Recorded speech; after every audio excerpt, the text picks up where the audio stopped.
Your Excellencies, ladies and gentlemen, I am most touched to have been invited to be with you here today at the Austrian World Summit.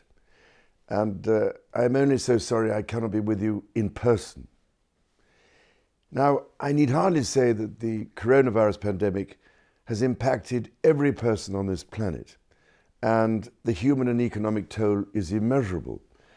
But I have been greatly encouraged by the growing calls for a green and human-centric recovery, precisely because it seems to me to be vital that we take strong and determined international action to mitigate the profound threats not only to lives and livelihoods, but to social and economic stability.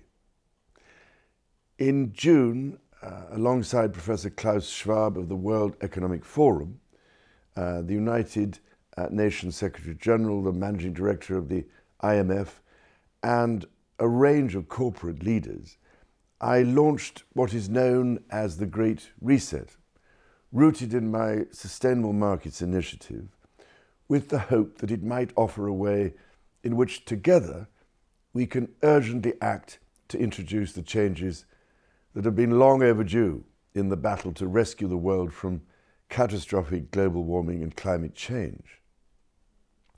At the heart of the Great Reset lies the need to maintain a harmonious balance between people, planet, nature, and the economy. All too often, I'm afraid, I have found that people will not act until there is a crisis or catastrophe.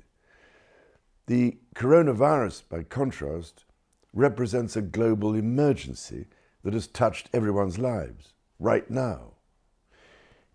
It has demanded urgent and ambitious action and global solutions in which we must all play our part. It has also, or should have, indicated the appalling vulnerability to which we have exposed ourselves through the disastrous erosion of vital biodiversity.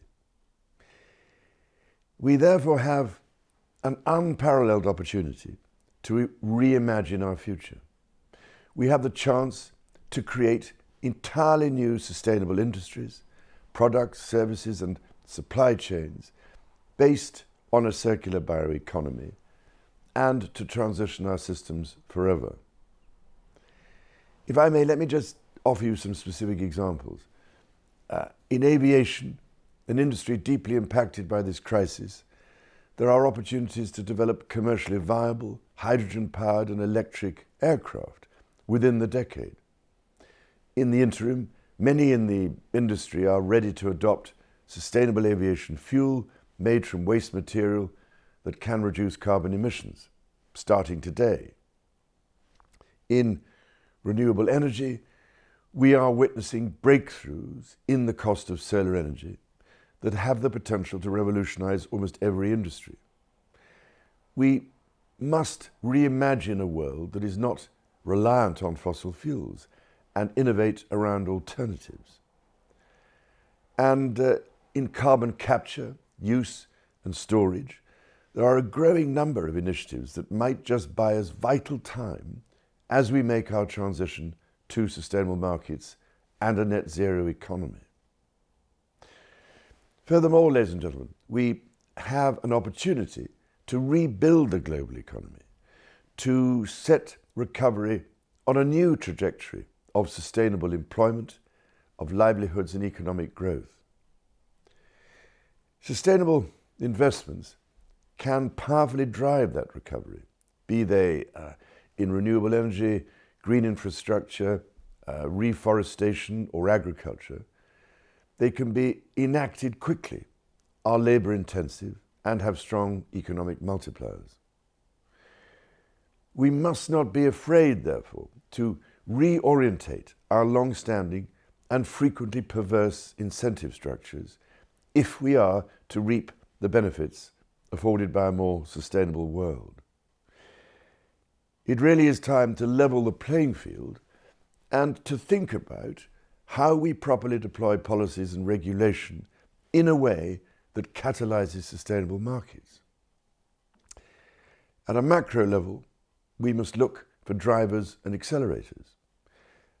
Making carbon pricing a central policy practice would help to provide incentives for investment in the transition to a sustainable future and spur technology development. If all nations move together to decarbonize and commit to roughly comparable carbon charges, no country would be able to gain an unfair advantage in global markets or be rewarded while others bear the costs of taking action to address climate change. We also have an opportunity to turn perverse subsidies on their head. The world's agricultural subsidies work to degrade land, poison water, and destroy forests. A similar sum could lead to much more productive, sustainable, and equitable outcomes. Ladies and gentlemen, the Great Reset allows us to redesign systems and pathways to advance net zero transitions globally. It is time for businesses, industries, and countries alike to design, publicly disclose, and benchmark how they will decarbonize and transition to net zero. Setting targets of 2050 will not help us reach our goal. Halving this time frame to 2035 and setting more ambitious annual milestones are urgently needed to drive momentum and global synergies. So we must reinvigorate science, technology, and innovation to harness catalytic breakthroughs that will alter our view of what is possible and profitable, both to us and, most importantly, if I may say so, for nature herself, within the framework of a sustainable future. Whether it is energy storage, electric transportation, carbon capture, renewables, or biotech, sustainability and profitability are no longer mutually exclusive.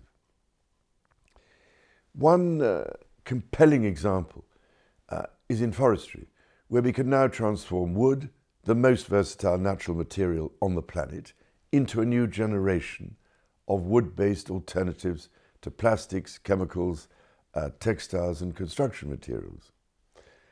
The bioeconomy has the potential to ignite new industries, thus providing, at last, the economic incentive to value the immense biodiversity and carbon capture potential of restored and expanded forests.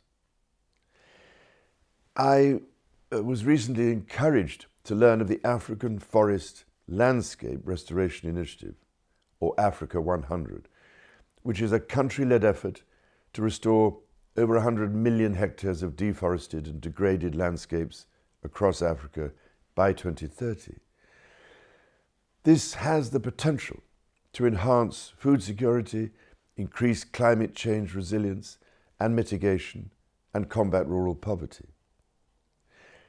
Finally, we must rebalance investment towards green energy, the regeneration of nature and landscapes, the circular bioeconomy, ecotourism, and green public infrastructure.